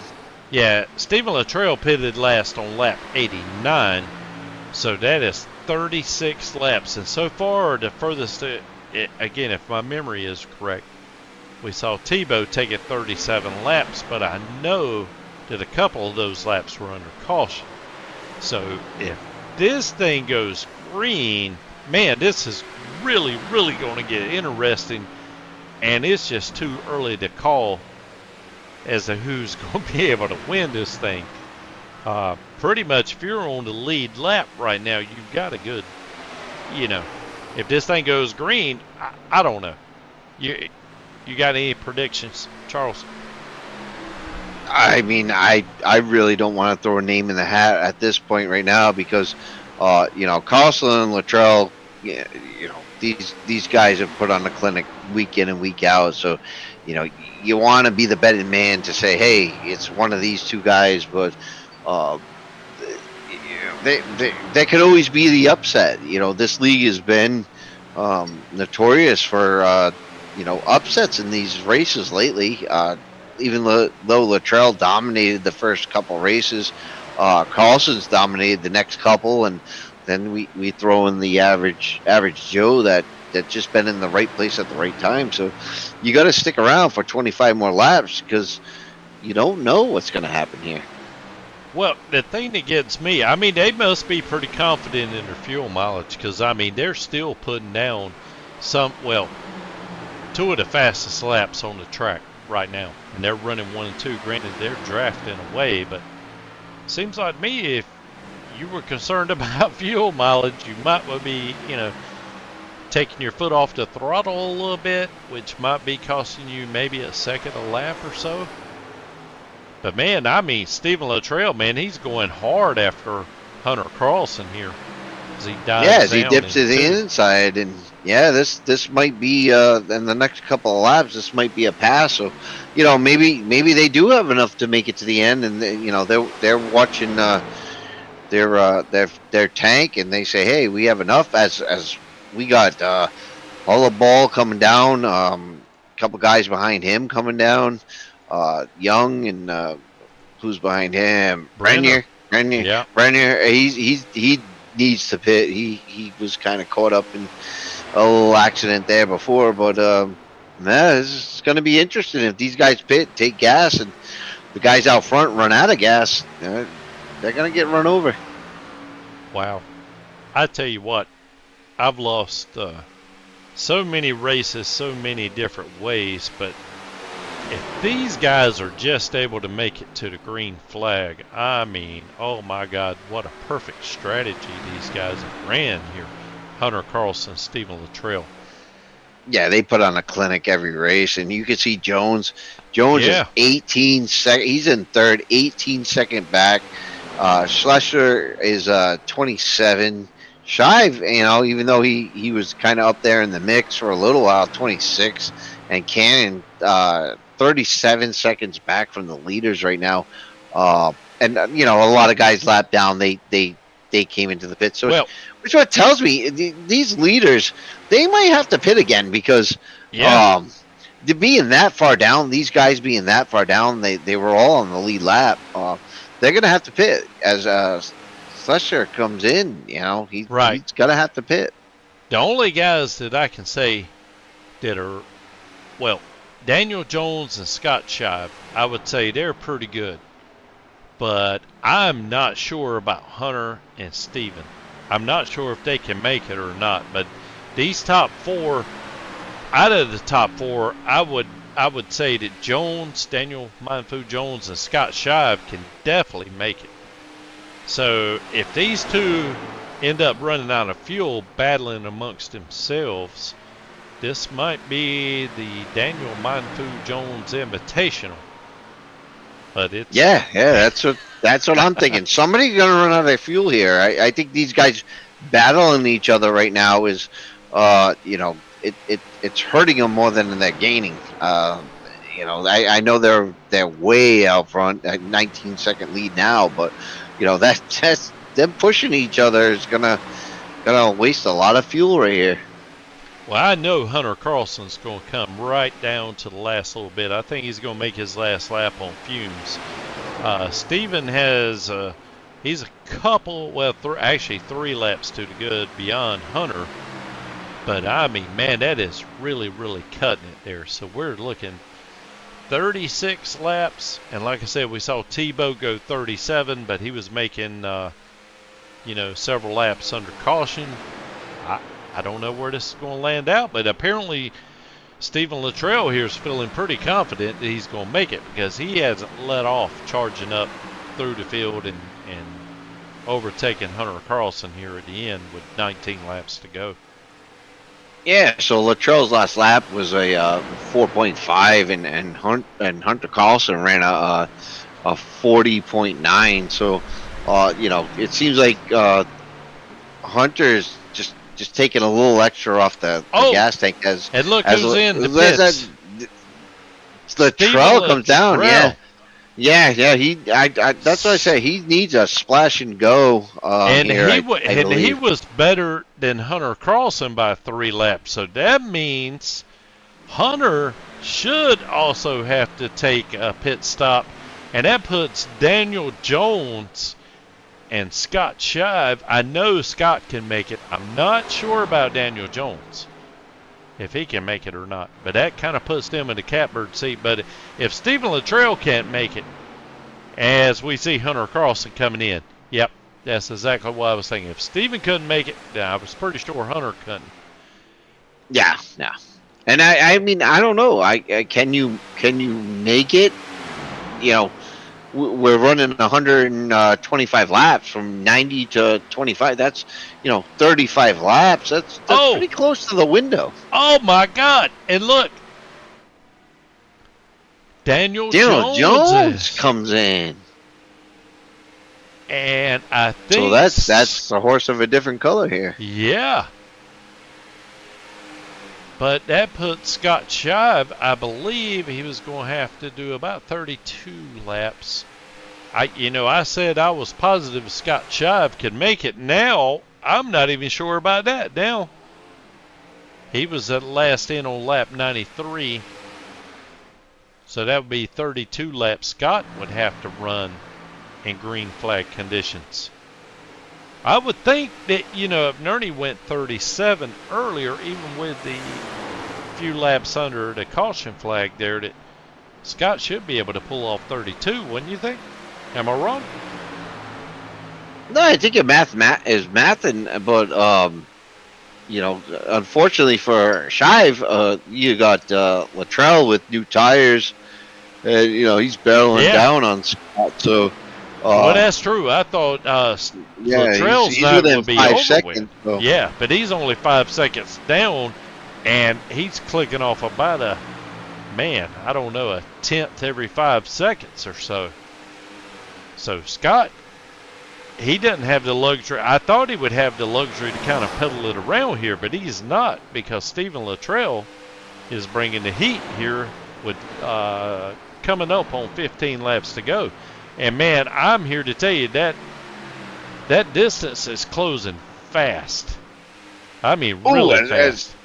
As Luttrell gets into the wall a little bit there, that might slow him down quite a bit. And Nardi in third place, right behind him. He pitted 99, so he might be able to make it to the end of the race. That's only 26 laps. He needs to go, so he could definitely make it on a fuel run here. Wow. It's I don't know. I just consider it incredible that so many guys took so many different strategies, and here we are with 15 laps to go and still don't know who's going to win this thing. Yeah, you don't know who's going to run out or who's going to make the the podium, but they're unfortunate. A lot of cautions kind of switched up and jumbled everything up in for strategy. Like we have week in and week out, everybody comes in with a plan. You know how many laps you can run on a fuel run. That all goes out the window the first caution or two. Unfortunately, we had quite a bit of them in the beginning. A lot of guys got gas, very early, so they were able to stretch things out a little bit more than guys that stayed out.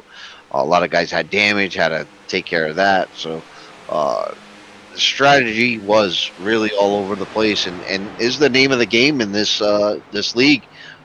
You think you're gonna tune in and you guys got it all figured out, but everybody's just figuring out on the go, and that's what makes this racing so interesting. Yeah, for sure. And I mean, oh my God, somehow or another, I missed the pass for the lead. Stephen Luttrell, I knew that gap was closing up fast, but oh my goodness, man, that happened quick. Yeah, he did. As I was talking, I did see that too. He passed him in a hurry. He probably got new tires and fuel. And he's setting sail right now. It looked like the 12 was going to come up into him, but they get through the corner clean. And Stephen Luttrell, got to give it to him. He's always there in the end of every race. 12 laps to go, and if anybody's got anything for him, they got to do it now. Yeah, and the only person I can think of right now that's got anything at all for him would be Hunter Carlson. As I'm just assuming Scott just kind of, his tires are probably gone. Yeah, he's into the wall right there. He's probably just having to nurse this thing to the very end. Whereas we got Luttrell and Carlson just going absolutely just hauling the mail. So this is going to be interesting. I'm not sure if Hunter's going to have enough here at the end to be able to catch Steven or not.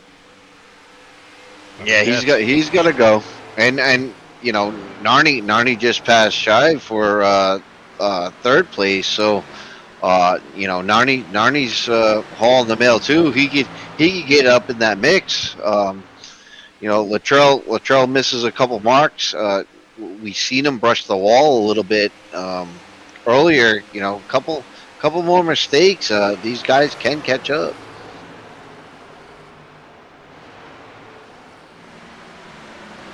Yes, Carlson's within a minute, a second and a half. Narni and Shive are within a second or so of each other. So, you still got some racing to go with 10 laps left.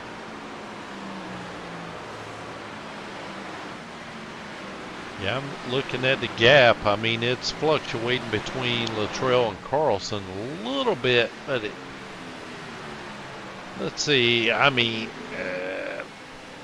I don't know. The last lap, Hunter Carlson was about 10 tenths or a tenth of a second faster than Luttrell, but I think he's going to need more than that with only 9 laps to go. Yeah, he's a minute and a half. A second and a half off. So he's going to need a tenth for 15 laps or so to catch up. But he doesn't have that here. He has 9 laps to go. But you don't know, like, if Luttrell hits the wall again, scrapes the wall. That might be, a half second there. Well, how? Let me ask you this. We're still racing. Yeah, how close does Carlson have to get to Luttrell before he can start to pick up on some of the draft from Luttrell? Oh, he has to be well within probably a half second or so. Oh, okay. Yeah. Maybe he's got, a slight draft here. He did just pick up maybe a tenth. Now it's down to, 0.3, back up to 0.4, almost 0.5 during the corner. So it is fluctuating quite a bit depending on where he is in the track. it's going to be a little bit for him to pick up the draft. And I think this is the problem of Narni, Shive, Tebow. Tebow's definitely lost the draft. Shive's definitely lost the draft to Narni. Narni's 5 seconds back of Carlson. Carlson's losing the draft to Luttrell. So these guys are pretty much spread out. All they have to do is keep it clean, keep it straight, and I think this might be a finish.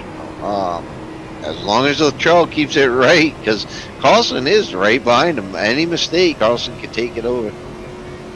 Yeah, and Hunter's giving her, just looking at the wheel here that he's doing. I mean, he's giving her everything she's got. Notice he's running the high line through 1 and 2. I mean, he's running right up there that upper seam. And look at his hands back and forth, back and forth. You can tell that car's sliding around a little bit. Oh yeah, did you hear him come out of the throttle about halfway into that corner? He got a little swoop there and came off the throttle quite a bit, but gathered it in and kept it straight down the turn. Well, he's closing in on Luttrell, but I just think it's maybe a little too late now. If we were to have a caution here at the end, now boy, that would really mix things up there. Now that would be a battle to the end, because then you'd have all these guys that have been trying to move their way to the front lining up for a restart. Whoa! We got Luttrell's catching lap cars. That might slow him down a little bit. That's true. Give Carlson, he just gained almost 0.3 tenths of a second right there with Luttrell caught lap guys Renier. He's in the way of Luttrell right now, so Carlson might be able to catch up.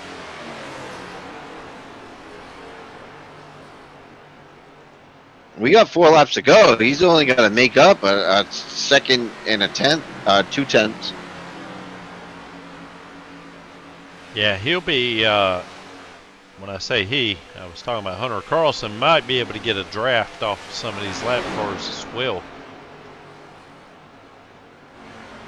But I think he's stuck up on the outside. Yeah, he doesn't have the tires to run it down to the inside of the track and make up a lot of time. But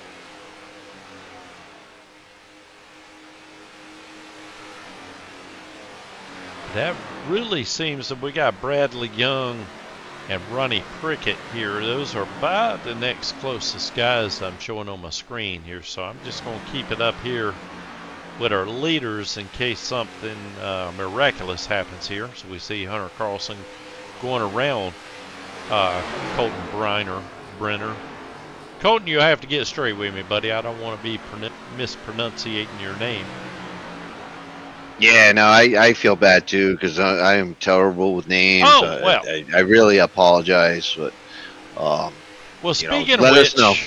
I've been calling you Charles now for several races that we've been working together, and I was going through the spreadsheet of the forms that everyone had filled out, and I noticed that you actually want to be called Charlie. Is that correct? Oh, you can call me anything you want except for late for dinner. That's about my limitation right there. But I've been called, I've been out west, I've been down south, kind of all over. I've been Charlie, Chuck. My grandfather's Italian, so he used to call me Chooch, which meant ass, donkey. And I thought it was great until I understood the translation. My grandfather was calling me an ass my whole life. I've been called anything, so no offense to anything spoken. I get a kick out of it. Well, we're on the final lap right now, and it looks like Stephen Luttrell is going to be passing Bradley Young, coming to the checker flag. I hear some crunching, not sure who it is. Hopefully it's not Hunter Carlson. No, he's right behind him. Narni, it looks like Narni's going to be right behind them, and Tebow with a valiant effort just outside the top 3. Quite a bit behind, but great race. And Shive, like we said, we were talking about him earlier. Don't count him out. Oh, and look, he run out of gas Right Jones here at passes him right at Jones. the end. As I was saying, oh my God, that was amazing. Yeah, I think Scott might have pushed it to the limit, and there I was thinking that Scott had the field covered. And let's see, is he even has he No, taken the he's checker? dropping. Oh, he is dropping. Oh my goodness, just He's one right there. lap away. Somebody give him a. He's got it. There He we made it. go. He made it in eighth place. Oh man, well I tell you what, if nothing else, it became exciting just from the strategy here. Oh Oh, yeah, that was amazing. oh, and look, by the way, we got Nicole Briner. She chimed in here. It is Briner, as long as I can pronunciate the. Man, it's been too many years now. I can't remember what you call that. But spelling it out for me there, Briner. That's what I'm gonna go Oh, with we until I hear appreciate otherwise. Yeah, Nicole. absolutely. Thank you very much. Yeah, because I definitely don't want to be calling someone by the wrong pronunciation there, but I can definitely see that. Colton Briner. All righty, he is up finishing 13th according to my scoring here. Well, Charles, I'll tell you what, man, if it's all right with you, we'll take a quick break, see if we can get some guys lined up here for our podium interviews. And I don't know if you've got any last words here for as everyone takes a checker flag here or not before we go to break. No, we got Latrell burning it down, taking a victory lap here. But yeah, let's go down to pit road and collect these guys as they bring their cars in and see if we can interview them. Okay, all right. Well, we'll keep the camera on Latrell here as he's making his way around here. And he might make another stop and burn it down once more. I apologize for that. So anyway, we're going to step away and we will be right back. You guys stay with us.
when I started, it was pretty simple. Probably 3 or 4 weeks to do a car. Now that's closer to 2 months. The cooling system, the way the story has gotten more sophisticated, and then AI as well. Of course, it's just the next step. And the reality is it's probably longer. You don't always get all day to day life. Attention spectators. Will the driver of the silver Aston Martin license plate BMT2168 please move your car? You are illegally parked.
And welcome back, everybody, to the post-race interview session of our portion here with the 4 Wide Motorsports Network. So right now, I think what we're going to do is throw it down to Charles Oberg. I think he's standing beside the car there with Mr. Zachary Nerney. Charles, you got a copy, buddy? Yeah, Tracy, I got Zach Narney down here in the pits after that valiant third place effort. We watched him battle back up in front in the top 3 or 4, maybe 5, whatever, all day. Zach Narney, what was your uh, you know opinion of what happened out on the racetrack tonight? I have no strategy just went out the window from the very beginning. So, how did you adapt? Adapted the best I could. I didn't pit on 2 of the cautions. Probably should have done that looking back at it and looking at how Steven and Hunter's races went. But yeah, ran really good tonight. A lot better than I expected. Yeah, it seemed like you had a really fast car tonight, and like you said, it was really hard to kind of figure out what those pit strategies were going to be. I think you're right. The guys that took gas at the beginning were able to drive it a little further because tires were a non-issue with through those first few cautions. But other than that, how did the track feel for you? I know it's a bumpy ride. I know it's kind of edge of your seat race, and how did you handle the track conditions out there tonight? Well, I love the first about 60 laps of the race until that high line was all used up and disappeared, and then I just struggled the rest of the night. To be completely honest with you, I could not find a fast line after that. Well, that's a good take. We really didn't notice that the highlight. We saw quite a few guys running different lines all night, so that's a really good take. Congratulations on a third place run. You battled all night for hard fought third place. Is there anybody like you like to thank, or this is the time I turn the mic over to you, and it's all you, brother. Yeah, I'd like to thank 4 Wide Motorsports for putting on this show. I'd like to thank you guys for doing the broadcasts. Uh, yeah, just like to thank my friends and family. Zach Motorsports with Zach Tebow. And yeah, that's all. All right, Okay. absolutely, man. Thank you very much, Tracy. We're gonna send it back to you. Well, I'm going to throw it back to you here, real quick, Charles. What I want to know is for Zach, I have a question for Zach. Is Skeetertown, Virginia, a real place? That's my question for Zach. Yes, it is. It is a neighborhood in Suffolk. Okay. So that was a prime prospect to be a made up town if I ever saw it before. because it's even named Skeeter Town, as if mosquito in sling. So appreciate that, Zach. Congratulations on your third place finish there, man. Thank you. Okay, I'm going to take it. Let's see, I now have Hunter Carlson here with me, and I got a couple of questions for you, Hunter. First of all, I want to give you congratulations on finishing second. This track, I haven't ran here in years, but I remember it, or my feelings about it were that it was slick as ice. Do you kind of get the same feeling about that, or did you encounter something different tonight? Yeah, I've always had this track's always been really slick, especially off of 2. But in these cars, just with that new tire model, it kind of helped give it the track a little bit more grip just by default because of the tire model. But I was still slipping and sliding, especially after about 15 laps or so on those tires. That right rear would start to get a little bit, get a little hot. But otherwise, it was real slick out there. Well, another question that I had, and this one will be real quick, but I mean, we had several incidents early on, especially on the restarts. There were it was almost like we had the big one on the green flag. But I don't really remember you taking any damage. Am I wrong about that? Yeah, I got quite a bit of damage on both those restart accidents. Oh, I okay. ended up almost flipping on the one. I was looking straight at the apron, but I had to use both my fast repairs on that one. I had to go from the back to the front multiple times, but here I am in the booth talking to you, so obviously I ended up good. Well, I got two more quick questions for you. So one thing that me and Charles were having a hard time with under green flag conditions, how many laps could you guys actually do on fuel tonight? Depending on what run you ran and how deep you were driving the corners, it was anywhere from 26 to 28 was my calculations. Wow. So yeah, so I was off by about 10 laps then, because I could have sworn Zach Tebow made it 37, but he had several laps under caution. So maybe I just saw or misinterpreted 27 as 37. So that could be on me. What my final question for you is: notice you running the high line a lot tonight. Was that by design? Were you trying to save tires, or was that just kind of where you felt the most comfortable running up there? And I don't think that would be the case because we also looked at your in-car camera view, and even when you're running up top near the wall, you're really sawing on that wheel. But I'd love to get your perspective on that. Yeah, really at the beginning of the race before the sun started going down, there was no bottom. You had to run middle up just because there was just no grip down there. But I ended up just feeling comfortable out there. I was running it, especially when we got that first long green flag run. I had the green flag pit stop, so I was able to really get it, even though I had damage.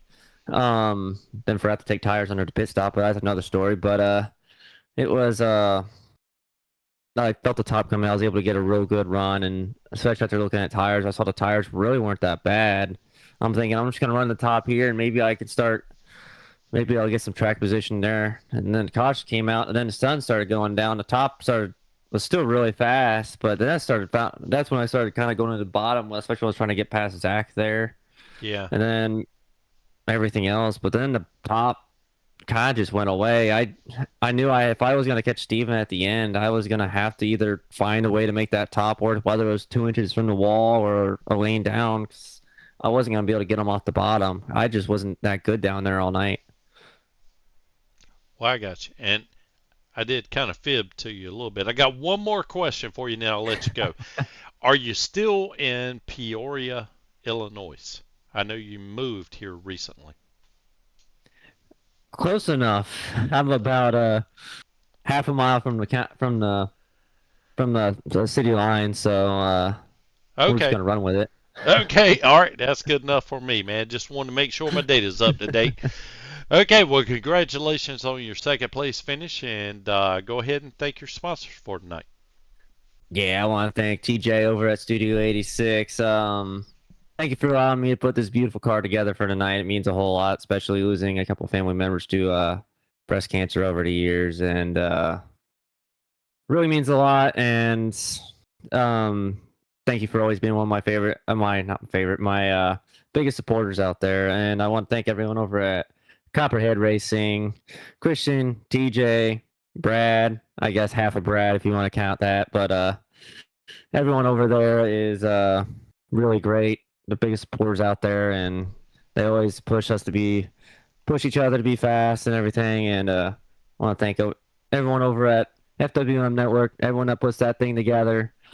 Between the producer Tracy, Charles over there, and then Scott and Emmett when they're around calling these races. And lastly, I want to thank Scott with the B Main podcast. If you haven't watched that podcast, go ahead and watch it. It's real in depth. It's real fun. It's a real good podcast. I enjoy listening to it every week. I do as well, Hunter, and I want to give a special shout out to Gavin Grubbs. Man, that guy, I tell you, I don't know if there's any racing that's going on that guy that can't speak with you about very intelligently and give you the latest updates on each class and everything. Is very informative, very entertaining as well. Just want to also give a quick shout out to Scott Chive. But Hunter, congratulations on your second place finish tonight. I think it was well deserved, very entertaining, very strategic race if you ask me. And anyway, I'm going to toss it back down to Charles, Mr. Oberg. I think you might have the winner for us there, sir.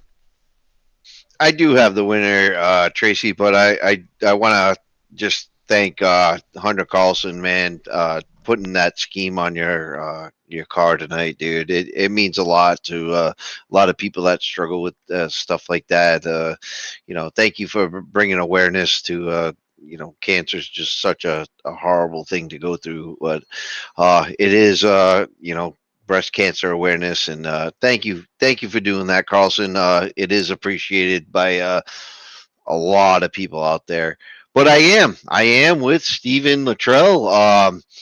You know, uh, what can we say? Stephen, you've been up front many times. You won 3 in a row. You kind of fell off the last couple races, a little shorter tracks. You find yourself back in victory lane. What do you got to say for yourself over the last couple weeks? And your dominance kind of fallen back a little bit, and now here you are bouncing back into victory lane. Yeah, it feels good to get back out here and win again. Those couple of races were, I mean, they were still fun, but second sucks, you know. But yeah, it was a good race after we got through our wrecking on the restarts and all that. But when we get to green flag racing, it's a lot of fun. Yeah, and we were calling in the broadcast booth. It's kind of the accordion effect at the beginning, and then the train wreck from behind. But how do you deal with the restart after restart? That it's kind of like that. You just kind of point your car where it needs to go and hope for the best, or were you prepared for those chaotic restarts? I wouldn't say prepared, but you expect it. You have to expect it. And honestly, all you can do is just kind of stay in your lane, don't run over the guy in front of you, and hope you don't get run over from behind. It's just do what you can and hope for the best, really. Yeah, you really do in those situations. I truly believe that, but you seem to do it well, and you didn't seem to get too much damage throughout the race. But I definitely think you used a fast repair too, and here you are, first place once again in the league. You're leading in points right now. Since last race, you're only 35 points above second place Carlson. So after this race, we're going to have to see what the points are adjusted to. How you feeling going into the rest of the season here? You feel pretty confident you're going to put this one in the bag, or like I said, you kind of struggled the last couple. We didn't see you in victory lane, so you thinking it could be more challenging than what you thought? Oh, it's definitely challenging. It's definitely not going to be a walk in the park. I feel confident that I can get it done, but it's going to take stringing good races together, especially to stay ahead of Hunter. I knew I had to beat him. I know I have to stay in front of him. So it definitely it's on the back of your mind the whole time you're racing. But confidence is up, but still you got to be vigilant. It's not just a walk in the park. These guys aren't rolling over. They're not easy. It's tough, but yeah, we'll go forward. Yeah, no, I appreciate your honesty, and that's kind of the take I was getting at here is letting the fans know that just because it seems like you're dominating every race, you're still got that in the back of your head that guys are coming for you. You got a target on your back, and you got to be perfect every race, and I think that might affect your driving a little bit. Like tonight you were out front towards the end of the race, but you had to keep it out there, and guys were you know gaining tenths of a second. So, congratulations on the win, though. You held it down, and you know. This is your time, man. I give the microphone to you, and whoever you need to thank, man. This is your time with the microphone. Oh, I got to thank all of Full Ride Motorsports for the broadcast and the league to race in. Wayne for everything, putting everything together and all he does for the league, because he doesn't just do tonight. He doesn't just do iRacing. He does all sorts of other stuff too. I don't know how he holds it all together, but I got to thank him for that. And you guys in the booth putting on a good broadcast and making it fun and letting friends and family watch what I do and watch me have some fun. I got to thank, of course, my mom, my dad, my wife, my two daughters, and my grandson Mason. Absolutely, Stephen Latrell. Thank you very much. It's always a pleasure interviewing you, man. You put on a great show. Um, it's going to be amazing going into the rest of the season. Watching Latrell, Hunter Carlson, Wayne's up there in P3 and points. Golden rounds out the top five with Daniel Jones falling in fourth. We got a lot of racing left, guys, in this series. So I'm going to throw it back to Tracy. And what's your final thoughts here on the race? Well, I tell you, Charles, appreciate it first of all, and congratulations, Stephen, on yet another win. Just want to give a big shout out to Wayne Cannon for everything that he does. Honestly, to kind of echo what Stephen was saying there, I have no idea how the man puts on as many different series and everything that he does. I don't know. There's just so many different options here. It's almost like once you join four wide, no matter what your interest is, you got something you can choose from and have a good time with. But anyway, what we will do is kind of go through the final results here real quick. Let's see, we got Stephen Luttrell finished first. Hunter Carlson obviously finished second. Zach Nerney had a great third place finish. Zach Tebow is running real strong up front earlier, finished in fourth. Daniel Jones, who personally I thought had a great shot at it there at the end, but didn't quite have enough fuel to be able to overtake the top four. Ronnie Prickett, how about that? The Green Hornet himself, if I'm understanding that correctly, finished sixth. So that was kind of a surprise there. He sort of silently come on up through there. Gerald Berlin, he was also one of those guys really didn't see a whole lot from until late in the race, and he was really moving up, but I think his tires might have hurt him a little bit there. And eighth, Scott Shive, he probably would have been my pick to make the podium tonight. One of the guys to make the podium finishes eighth, but we caught him. I think he made the last lap on fumes or less. Bradley Young, who also had a good run tonight, finished one lap down in ninth. Benjamin Hollabaugh, we've said his name a lot tonight. He's been in the action, the wrecks, the action, passing, and he ends up with a top 10 finish tonight. So I want to give a congratulations to Benjamin Hollabaugh. And Charles, if you would, if you'll just give us the rest of the field here tonight. Yeah, so Yogi Schlesser comes in 11th. Started 16th, came in 11th. Wayne Cannon, started 4th, fell back to 12th. Colton Brenner, 13th. Chris Golden, 14th. He was up front, quite a bit. Just fell back into, some unfortunate things. Matthew Corder, 15th. Austin Pack in 16th, and Chris Norris falls into 17th place. Um, Unfortunate for these guys. They're quite a few laps down towards the end of the race.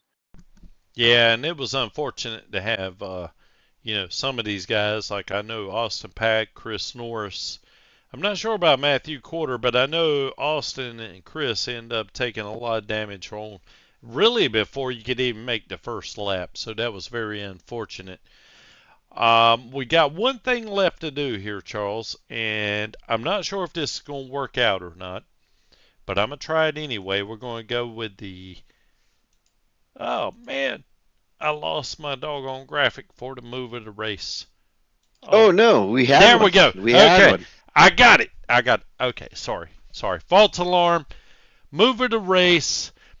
If I had rank, I would pull it right now, Charles, but I know me and you are cohorts here, buddy. We're same level. If anything, you're dragging me through this broadcast. I'm not going to say dragging. Carry me through it is a better word. Sorry about it. But I am going to go rogue on you. And I'm not sure if this is going to work, but I think I've got it right here. And I'm going to cue it up. We're going back to a replay. Mr. Chris Golden.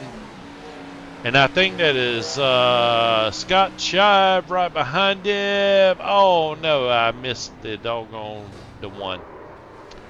So, anyway, that was a dud. Sorry about that, Chris Golden. Sorry about that, all our viewers. I was going to show you the most massive wreck I think I've ever seen in high racing before. Chris Golden ended up taking it head on to the inside wall, doing about 200 miles an hour.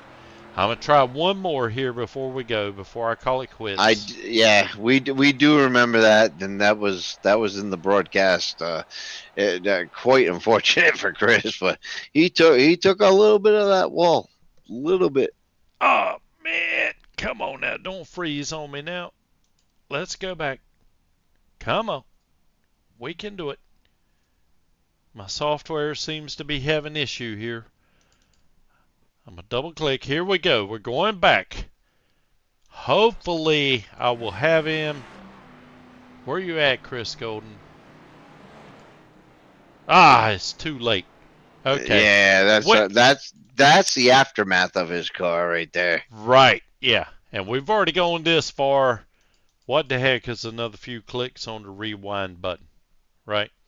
So anyway, that's going to be my move of the race. It's probably not your normal nominee, but I have never seen a car sustain that much damage, knock the engine out, both front tires, front valence, and the driver ended up walking away and repairing the car and ended up, let's see, where did he finish at tonight? Oh, he finished in 14th. So 14th, yeah. But, so the move of the race isn't always the most positive thing. The move of the race is something, extreme, something very interesting to the crowd and the viewers. They want to come and watch a good race, but, I've watched short track racing most of my life here in the Northeast, and, we kind of like the accidents. We like the wrecks, and sometimes that's going to be the move of the race is, a wreck that we've never seen before. I've never seen a car like there's a perfect example right here. This is the shot of the car. I think Chris Golden and those guys have a lot of work, and Golden being a part of the ARCA series, and very familiar with a wrench. He knows what he's got to do for the rest of the night. When everybody sleeps, yeah, he's going to be up all night fixing that. But yeah, that's something different right there. Yeah, absolutely. It was unique anyway, and I do apologize to our viewers there that I wasn't able to bring a nice little replay. I will work on that. I promise we'll get better next time. So anyway, have you got any final words for tonight, there, Mr. O, before we No, sign off? no, I got to thank Wayne. This is a great product, and thank you for giving me the chance up here in the broadcast booth. And Tracy, you do an amazing job. I just want the viewers to know how much effort it goes into pulling up these replays and getting the broadcast as perfect as it can be, even though there are glitches and there is a lot that we have to do on the fly. Tracy, I thank you so much because you're pulling me along.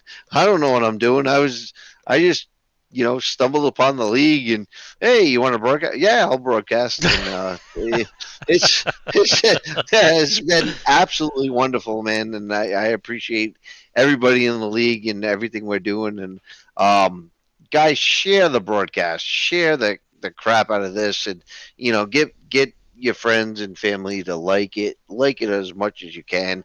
Leave a comment because we're absolutely we'll get to those comments. We'll do the shout outs we can. If you comment on our broadcast, we're gonna turn around and give you a shout out live. So definitely appreciate everything the fans do. Wayne does, and Tracy, man, you work your butt off, dude. I appreciate it, man. Well, I appreciate that, Charles. I really do, and you do as well. I don't know if you work as hard as I do because you're a natural at it, baby. You do a great No, job. not at all. Well, I think you can carry us through here. I just want to give a shout out to our guys, just like you were saying, our viewers, Billy Cooper, Randy, Night Train Thompson. What a name, man. Nicole Briner. Luckily, she enlightened us enough so we know how to say the end of or the last name, I should say, William Luttrell. Thank you very much, sir. Appreciate you tuning in. You always keep us up to date if anything's going wrong on the stream. And anyway, for Tracy Brown, Wayne Cannon, owner, operator of 4Wide Motorsports and 4Wide Motorsports Network. And a special thanks to my partner here at the other end of the couch, Mr. Rowe, Charles Oberg. Like to say Always a good. pleasure.